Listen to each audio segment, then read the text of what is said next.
시청자 여러분 안녕하십니까. 고영신 박사님의 고원직설입니다. 고 박사님. 네, 안녕하세요. 총선이 이제 4월 15일이면 진짜 얼마 안 남았네요. 네, 얼마 안 남았습니다. 그러면 한 달 반 남았습니다. 이제 한 달 반 남았으면 출마한 사람들한테는 거의 다 된 거죠. 그런데 지금 이번 총선에 뭐 각 당들이 공천도 하고 합당도 하고 뭐 이런 일들이 진행되고 있는 와중입니다. 근데 하나 좀 이렇게 희한한 거는 이런 과정들이 진행되고 있는데 지금 겉으로 아직 수치상이나 지표상으로 보면 문재인이 또 이번 주에 올랐대요. 나 그래서 뭐 그런갑다. 항상 그렇게 하니까 위기가 오면 오르죠. 그리고 또 민주당의 지지율이 오르고 미래통합당의 지지율은 또 좀 내려갔다 이런 조사도 오늘 보니까 있더라고요. 그런데 외관상으로 조금 정치 평론 좀 한다거나 또 컨설팅이나 통계 전문가라 하는 사람들은 뒤로는 다 거의 심판의 선거가 되어가고 있다라고 대부분이 그렇게 또 말을 하고 있어요. 그렇죠. 예. 근데 지난번에 16대 총선 같은 경우에는 선거 한 일주일 전쯤에야 그런 조짐이 와가지고 조금 다른 결과가 나올 수도 있다라는 그런 평론을 한 사람도 있었는데요.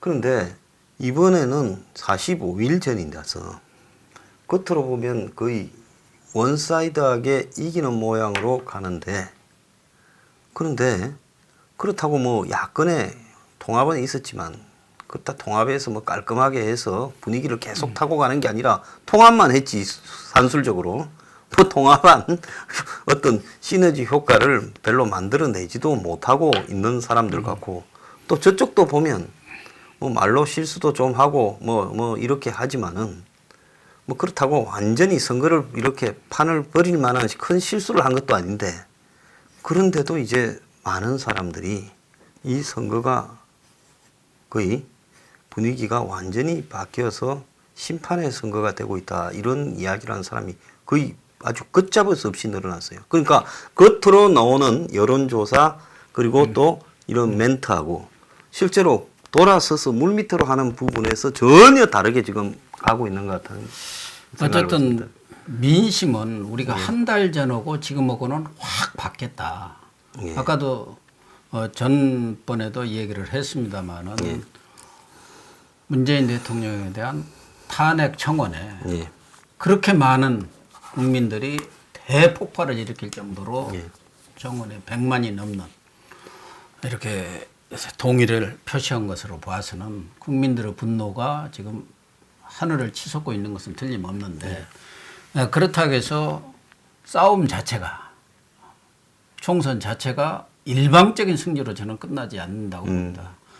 물론 지금 저도 그렇게 정권 심판론이 힘을 받고 있는 것이 사실이고 그동안 선거에서는 가장 큰 역할을 하는 것이 뭐 다른 요인들도 있지만 경제적 요인도 아주 중요한데 지금 그렇지 않아도 경제가 나쁜 상황에서 아주 치명상을 입고 있는 그런 상황 아닙니까? 그렇게 될 경우 이 코로나 사태, 우한 폐렴 사태에 대해서 책임이 어디로 가겠습니까? 정부로 갈 수밖에 없고 거기다가 뭐 홍익표 더불어민주당 물러났지만 수석 대변인의 무슨 TK 봉쇄 발언 뭐 할 거 없이 뭐 박농호, 강경화 정부 하는 이런 상황들이 국민들로부터는 전혀 눈높이에 맞지 않고 저런 사람들한테 나라를 맡겨도 되느냐 할 정도 생각까지 들 건데 그런데 우리는 지금 이 문재인 정부 들어와서 말하자면 보수와 진보가 완전히 양분이 되어 있습니다.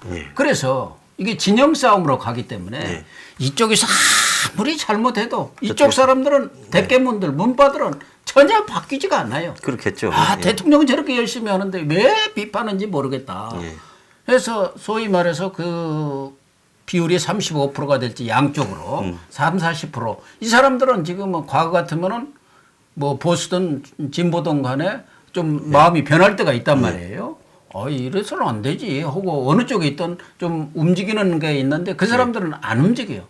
다만 지금 중도층에 있는 사람들. 이 사람들이 제가 볼 때는 과거에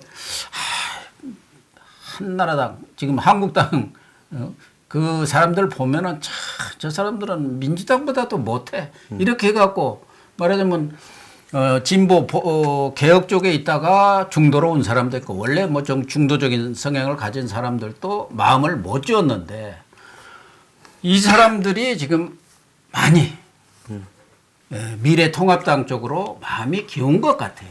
미래통합당도 말씀하신 대로 뭐 우리 국민들이 볼 때는 그렇게 100% 잘한다고는 할 수는 없지만 어쨌든 반문재인 진영으로 지금 똘똘똘 뭉쳐가는 듯한 모습을 보이고 있고 그나마 황교안 대표가 제일 잘한 거 하나가 저는 김형호 공관위원장을 임명한 거 아닌가 발탁한 거 영입한 거 그분이 그런 대로 이렇게 안정적으로 공천 관리를 하면서 잘라낼 사람은 잘라내고 조용히 이렇게 뭐 스텔스 공천이라고 합니다만은 또 불출마 시킬 사람은 불출마 시키면서 명예도 보장해주는 쪽으로 이렇게 정치력을 발휘하다 보니까 그래도 좀 괜찮은데 이런 인식들을 하면서 중도층들이 지금 야당 쪽 미래통합당 쪽으로 흘러가는 것 아닌가. 그래서 저는 이번 총선에서는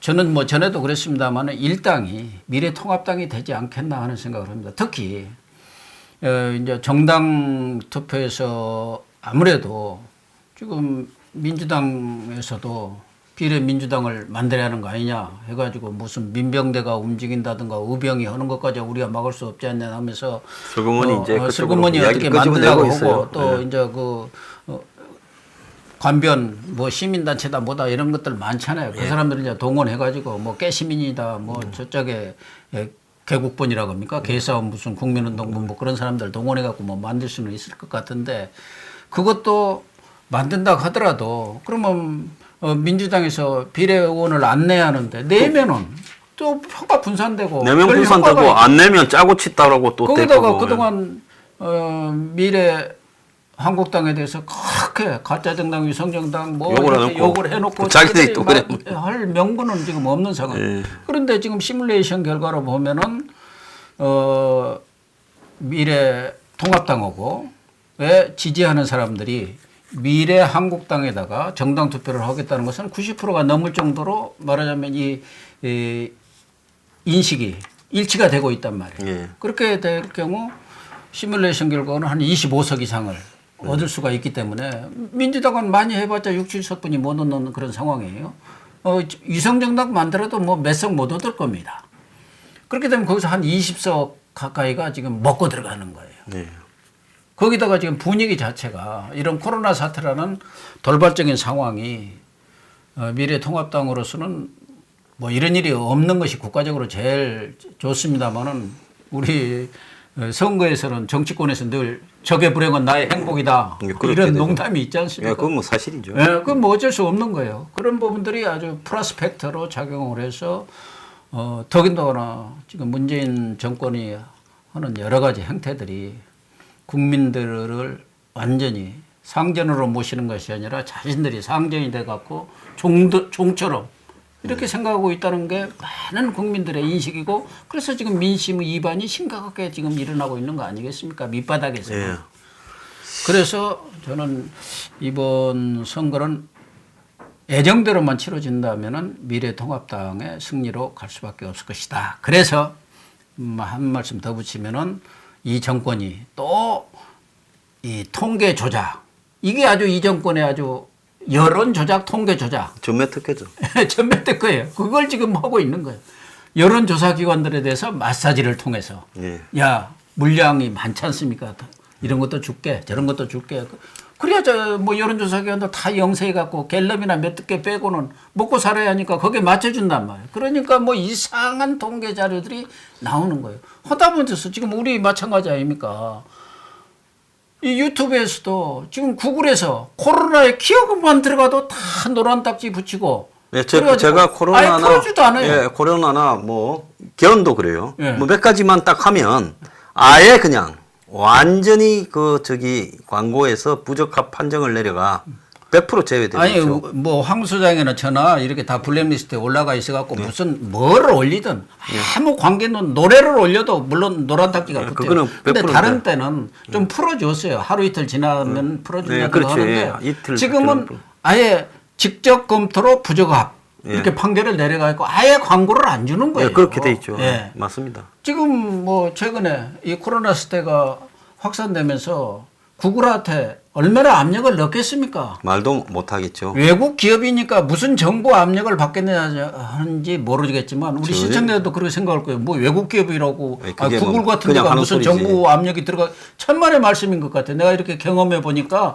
외국 기업일수록 이익 앞에는 아무것도 없어요. 체면도 명예도 뭐 그런 거 없습니다. 예, 원래 다국적 기업일수록 그 돈에 집착을 하고 정부에서 또 누구들 그럴수록 지금 약점도 망 많고 사용 싸게 하는데 그걸 올리겠다든가 지금 뭘 부가세를 매기겠다 막 그러니까 그러니까 쉽게 말하면 유튜브 보는데 여러분들 그 LTE 비용이 그 네. 유튜브 보면 들어가잖아요. 네.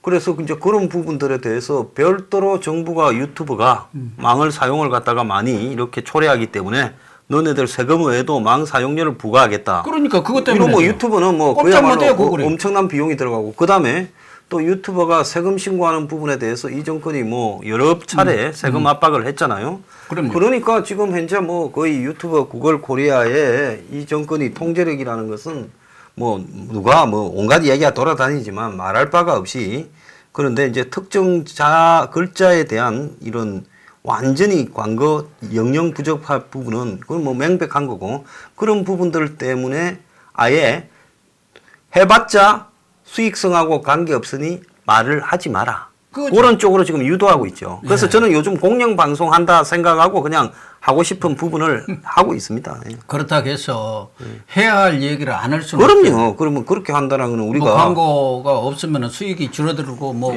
아마 황 소장도 반토막이 아니라 4분의 1. 10분의 1. 그렇게 됐을 거예요. 10분의 1입니다. 우리도 뭐 그래서 그렇게 우리는 한 거의 뭐 방에 앉아서 혼자 하는 사람보다 더 작을 거예요. 예. 그런 정도로 지금 쪼그라들었는데 어쨌든 지금 구글 같은 데에서도 정부 압력도 받고 또 그 핑계 대고 광고료 안 주니까 그게 어디로 가겠어요? 자기들은 광고 따왔는데 자기들이 또 먹는 거 아닙니까? 그렇겠죠. 예. 아 10분의 1이지 뭐 10분의 9가 원래 줘야 할 거 안 주니까 자기들이 먹는 거예요. 착복이죠. 꼭 먹고 안 먹고예요. 예. 구글은 어쨌든 뭐 그런 부분이 있는데 문제는 이 정부가 지금 상황이 어려워지니까 언론도 지금 사실은 대부분 친문 언론들이지만 언론뿐만 아니라 뭐 이런 통계 조작, 여론 조작 이런 것을 통해 가지고 어떻게 여론을 뒤집어 볼까 하는데 우리 국민들이 그런 정도의 이제 속을 정도 국민들이 아닙니다. 또 학습 효과가 너무 잘 돼가지고 이제는 그런 거 해도 다 알아요. 근데 제가 요즘 볼 때 나쁜 짓을 하면 벌을 받는다 생각이 드는 게 이 사람들이 만약에 우한 폐렴만 없었으면 제가 볼 때 선거를 뒤집기 위해 전체 양상은 갈수록 그래도 점점 불리해졌겠죠. 경제도 안 좋고 오만하니까요.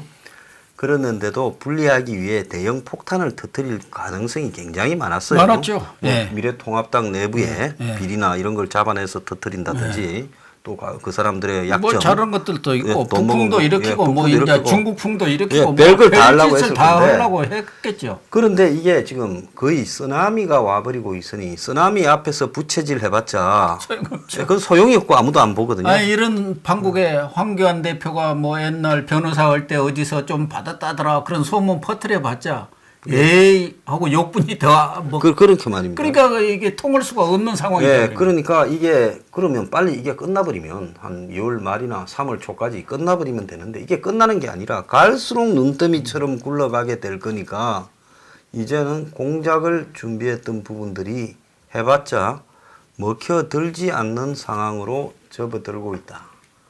자, 이렇게 되다 보니까 지금 이 정권이 지금 아직은 공포를 잘 못 느끼는 것 같은데 제가 볼 때 한 달만 더 가면 이제 선거 한 보름 남으면 아마 공포에 빠져들 거라고 저는 보고 있습니다. 지금도 아마 청와대 핵심부라든가 민주당 그래도 선거 많이 한 이해찬이나 이런 사람들은 상당히 공포감을 느낄 겁니다. 이러다가는 우리가 망하겠다. 망하는 정도가 아니라 어차피 뭐 이번 총선이 끝나면은 문재인 정권은 식물 정권으로 들어가는데 식물 정권만 들어가면 괜찮은데 지금 상황으로 가서 이 사태가 코로나 사태가 빨리 진정되지 않으면은 저 문재인 탄핵은 뭐 시간 문제가 아닌가. 탄핵뿐만 아니라 아마 광화문 광장에 엄청나게 몰려 나올 겁니다. 이제 사람이 죽게 생기면 뭐 눈에 보이는 이래 주거나 뭐 저래 있습니까? 주거나 뭐 그냥 예. 한번 끝내자고 될 가능성이 있죠. 그저 참 이해가 안 가는데 저런 상황에서 지난 월요일 날 저한테 고발장이 왔어요. 무슨 고발장이? 민주당이 고발을 했는데 고발 내용이 더 웃깁니다. 요새는 고발하면은 임미리 교수 되는 거 아니에요? 조국 조민에 대한 음. 그 유튜버 상의 명예훼손으로 그럼 조국 조민이 저를 고발해야 되지 않습니까? 그렇죠. 조국이나 조민이었던가. 그런데 그 변호사가 하든가 해야 되는데 민주당이 저를 조국 조민에 대한 인터넷상의 명예훼손으로 고발을 했다고 고발장이 왔어요. 아니 민주당이 그 조국 조민이 대변인 뭐 그게 하청받나?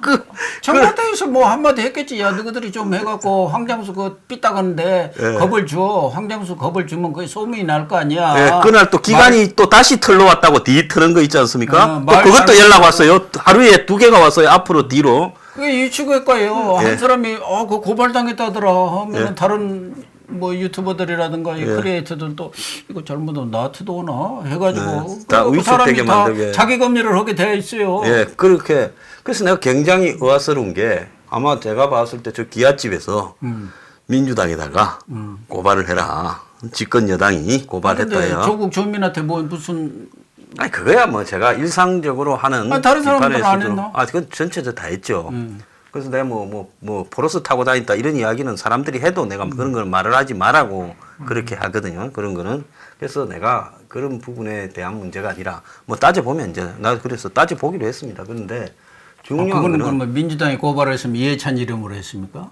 그러니까 거기 그래서 아니, 내가 누가 고발자가 있을 거 아닙니까? 예, 그래서 제가 지금 이 뭐라고 할까요? 그 정보 공개 신청을 해가 예.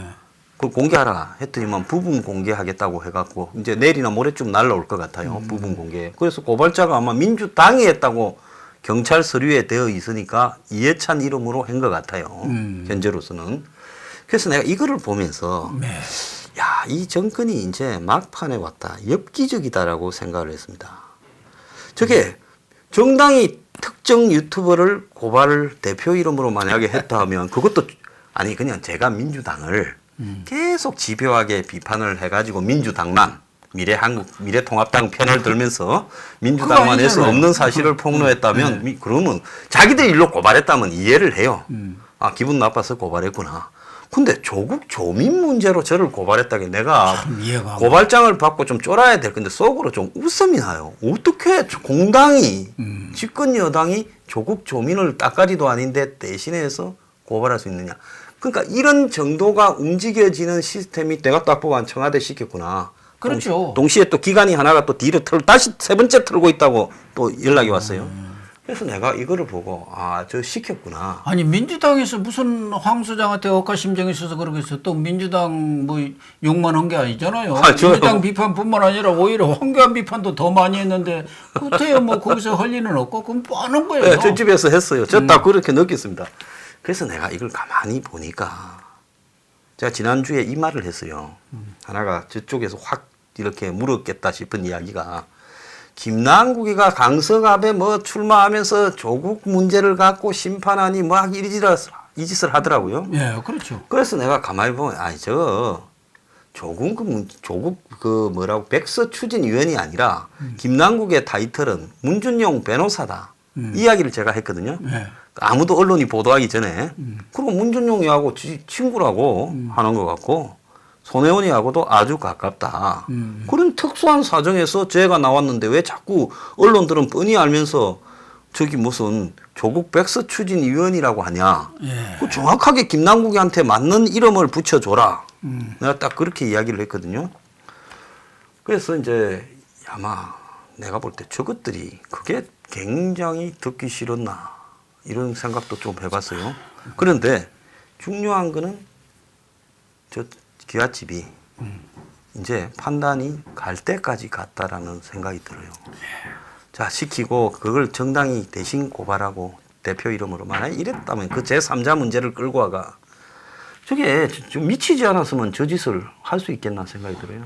그러니까 이 문재인 정권이 정말 이 언론 부분에 있어서도 우리 황수당도 그런 황당한 일을 당했다는데 최근에 지금 경기방송 네, 그래서 말입니다. 김혜령 기자가 김혜령 기자가 네. 본인이 그렇게 어느 언론에다가 얘기했는지 그거 아닙니까? 제 허가를 얼마 전에 받았는데 네. 자기가 그때 2019년 1월에 청와대 가서 신영 기자회견 있죠. 정당히 대통령한테 어떻게 보면은 돌발 근거 없는 자신감이 뭐냐. 네, 해서 단도직입적으로 물었잖아요. 예. 그 부분이 이제 화제가 돼가지고 청와대도 곤혹스러워했고 문바들이 아주 이빨을 갈았죠. 집격을 또 갈아 했잖아요. 예, 그래 했죠. 그러니까 본인 스스로도 경기방송이 제어가 봤는데 자기의 그런 그 질문이 걸림돌이 된 걸로 자기가 이렇게 느꼈기 때문에 회사를 그만두겠다고 사퇴를 했잖아요. 예. 그런데도 불구하고 경기방송 뭐 거기에 대해서 나는 뭐 누구를 옹호할 생각은 없는데 거기 오너 말하자면 실질적인 경영자는 빼도록 주인이 빠져라. 빠지라고요. 그러니까 노조한테 넘기라는 거죠. 예, 이정권 그런 거 잘하잖아요. 노조한테 넘기라. 경영에 일체 관계하지 뭐 돈만 태우고. 지금 MBN도 지금 그런 상황이에요. 네, MBN도 그래 몰고 가고 있죠. 예. 모든 방송은 그렇게 해서. 지금 SBS도 마찬가지 예. 아닙니까? 그래서 다 오너가 물러나 버렸잖아요. 예, 예. 그러니까 방송 전체가 언론 전체가 완전히 정권을 손아귀에 쥐려고 하고 있는 거예요. 이런 언론 정책을 쓰면 됩니까? 그러니까 화가 나서 아니, 그쪽에서. 하다보면서 아까 우리 얘기한 게 바로 그거 아니 이런 코딱지만한 유튜브 방송에까지도 광고 제안을 하고 있으니 이게 이 광고 제안은 게 옛날에 동아일보 백지 광고하고 비슷한 거예요. 그거 똑같은 예. 거죠. 정말 이 정권이 이렇게까지 안면 몰쏘고 덤벼드는 거 보면은 정말 갈 때까지 간 것인지. 제가 70년대 그 동아일보 백지 광고 사건이 그 초여름 무렵에 동아일보에 보면 전부 그냥 광고난이 백지로 이렇게 내고 나중에 시민들이 이제 뭐 그 광고를 사고 막 그랬던 내용이 기억이 납니다. 지금 솔직한 얘기가 일부 몇 개 뭐 보수 언론이랄까 그런 데서 이 상황을 그나마 좀 보도를 하고 실질적으로 적나라하게 이야기하고 있는 건 유튜버거든요. 유튜브. 예, 유튜브가 적나라하게 유튜브에서 이야기하죠. 사실은 뭐 터놓고 얘기를 하지 않습니까? 예. 물론 제가 볼 때는 일부 유튜브들은 너무 과하다. 또 이게 사실관계가 아닌데 저렇게까지 할 필요가 예, 있느냐 제목 하는 거 가지고, 많아요. 예, 제목 가지고 맞죠. 장난치고 하는 것들은 예, 많은데 많죠. 그러나 언론으로서 제 역할을 하고 있는 것들이 진짜 어떻게 보면 유튜브라고 할 수 있는데 여기까지도 이렇게 손을 뻗치고 있는 거 아닙니까? 그러니까 저쪽도 지금 민주당이나 청와대도 급하기는 급했어요. 예, 자기들 판단으로서도 이건 완전히 이제는 죽기 아니면 까무러치기다. 그런 것 그러니까 같아요. 예. 뭐 누구 인정, 사정, 명예 뭐 이런 거 생각할 거 없다. 체면도 안 차리고 네, 이 체면 짓은 필요 없다. 예, 그런 것 무조건 같아요. 할 수 있는 거 모든 걸 다 하자. 그러니까 엊그제도 송영길이라든가 이런 사람들 그나마 사선 오고 인천시장까지 지낸 사람도 아니 선거에서 이겨야지 무슨 소리냐. 민주당 비례민주당도 만들고 뭐 민병두도 그런 얘기를 했던데 뭐 별거 다 해서 우리가 무조건 얘기한다. 이겨보자. 이런 식으로 지금 나가고 있지 않습니까? 그 제가 생각할 때 거의 이제 마지막에 오게 되면 원래 이 독재가 거의 과격해지잖아요. 이제 막 이성을 상실하잖아요. 모든 독재의 끝무렵이 되면 이성을 상실하고 막 그 더 포악해지고 무슨 처형을 하고 막 잡아 가두고 하는 일들이 독일로 히틀러 망하기 직전에 막 그렇게 그랬죠. 다 죽였지 않습니까 네. 주변에. 그래서 일본도 그 2차 대전 이제 말미에 갈수록 그런 성향이 강해졌고요. 그래서 그게 이제 독재의 기본적인 특성인데, 자, 이 사람들이 지금 도도한 민심의 물밑 변화를 갖다가 외면하고 무조건 이길 수 있다고 지금 엄청난 무리수를 두고 또 말로 진짜 오만하게 지금 국민들의 속을 자극하고 파헤치는 일을 연속적으로 하잖아요. 자, 이렇게 역사적으로 봤을 때 제가 기억하는 이 정치사에 이렇게 하고 선거 이긴 거를 보지를 못했습니다. 그러니까 유시민 얘기하는 거 보세요. 예. 뭐 신천지를 희생양 갖고 마녀사냥하는 것까지는 좋은데 예. 거기 권영진 예. 또 이철우 지사 다 엮어갖고 뭐 그 박상도 사람들이 이번 총선에 유리하게 하기 위해서 일을 안 하고 있다는 거 아닙니까? 더 많이 참고를 해갖고 그 지역에 그러면은 예. 민심이 확 예, 번지도록. 번져서 문정권한테 더 타격을 주고 그런 정도 유시민이가 보건복지부 장관까지 하고 국회의원을 몇 번 한 이런 사람이 그런 얘기를 아무리 펜을 들라 해도 할 말이 있고 안 해야 될 말이 있죠. 예, 그래서 누가 그것을 뭐라고 그래서 그렇게 하겠습니까? 저는 또 하나 걱정이 뭐 우리가 6.25 때도 총선이라든가 이런 것에 예정대로 선거는 치렀는데 이 문재인 정권이 이 코로나 사태를 빙자해 갖고 경우에 따라서는 선거를 연기할 수도 있고 예. 28일 날 이제 좀 지나봐야겠습니다만 우리가 미리 녹화를 하니까 지금 문재인 대통령과 사당 대표 예, 간에 면담. 회동이 내일, 있지 않습니까? 예, 금요일이죠.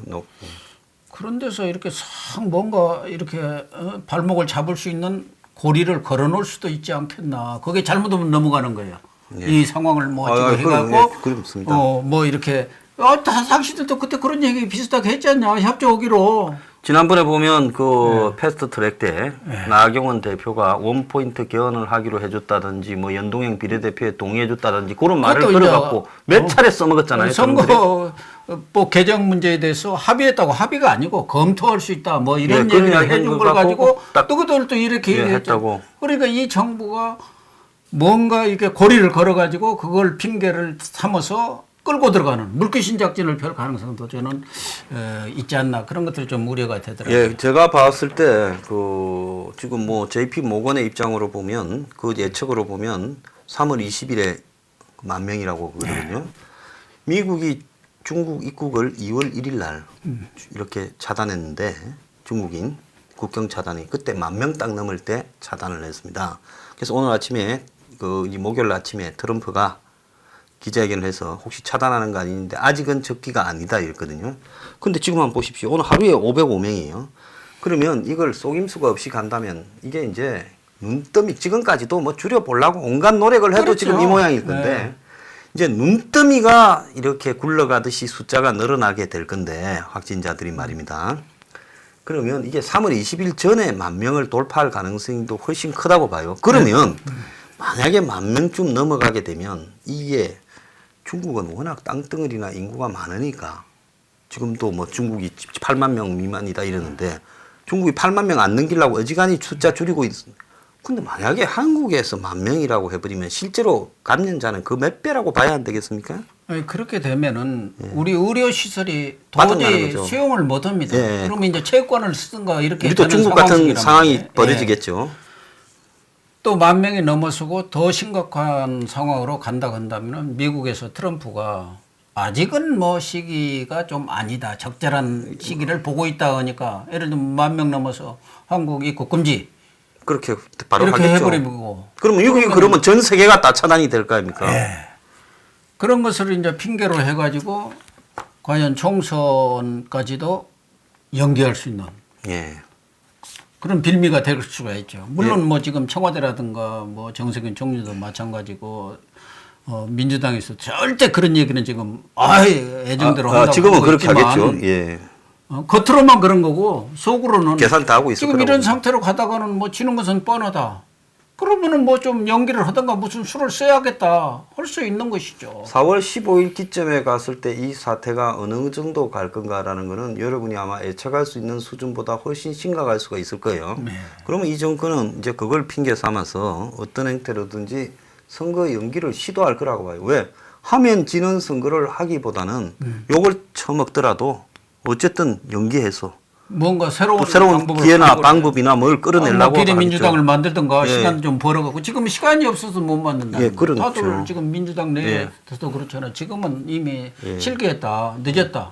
박지원까지도 그렇게 편들던 박지원이도 늦었다고 하죠. 내가 만들어낼 때 만들지. 언제냐 그때 만들었어야지 지금은 실기했다 시간이 없다. 예. 그 당 만드는 것도 그렇게 하루아침에 되는 건 아니다. 그런 얘기를 하고 있기 때문에 총선이 제대로 치러질지도 의문이고. 매우 우려스러워요. 지금 뭐 일본의 올림픽까지도 지금 취소해야 된다 이야기가 IOC에서 나오는 마당에 이 사람들이 총선을 한 두세 달 연기하는 거는 얼마든지 하고도 남을 사람들이라고 보입니다. 그래서 어쨌든 3월 중순까지는 이게 변곡점이랄까 정점에 이르러서 좀 하향세로 들어가야 할 텐데 지금의 상황으로 봐서는 과연 그렇게 될 수 있을까? 정세균 총리랑은 4주 이렇게 해서 안정적으로 이렇게 관리를 하겠다 이렇게 장담을 하고 큰 소리를 쳤는데 그렇게 될 것 같지가 않아서 참 걱정이네요. 예, 지금 그래서 보니까 엊그제 이제 정강훈 목사 그분을 구속시키고 저한테 이제 통보 날라오는 게 다 앞뒤로예요. 이게 묘하게. 그리고 이제 장외 집회 금지시켰지 않습니까? 그러니까 이제 자기들 나름대로는 이 심판에 대한 강력한 주장을 하는 쪽들을 하나씩 좀 이렇게 제거해가면서 분위기를 바꿔보려고 갖은 노력을 지금 쓰고 있다. 그래서 선거가 제 날짜에 안 될 가능성도 매우 크고 그렇게 안 한다고 따져봤자 저 사람들은 대통령의 고유의 권한이다라고 법적으로 대통령이 연기할 수 있도록 되어 있으니까요. 예. 그렇게 할 거예요. 예. 천재지변이나 기타 긴박한 상황, 기타 상황으로 전시에 이렇게 준하는 할 사태 수가 이렇게 있어요. 하겠죠. 예. 예. 그러면 얼마든지 연기할 수 있는 것이고 시간을 벌어야겠다. 예. 벌어서 그 내에서 뭔가 새로운 분위기도 조성하고 방법을 찾아야겠다 한다면 그럴 가능성도 있다고 봐야죠. 그렇지 않고라도 계속 한다면은 예정대로 진행을 시킨다 한다면은 그 안에도 더 강력한 뭔가 새로운 이 카드를 들이밀 가능성도 없지는 않다고 봐요. 자, 그래서 선거 연기와 또 다른 카드를 준비를 좀 계산을 해야 봐야 될 때다. 이런 지금 이야기를 지금 공감을 했습니다. 자, 오늘 주말 편히 보내시고요. 여기서 마치겠습니다. 감사합니다.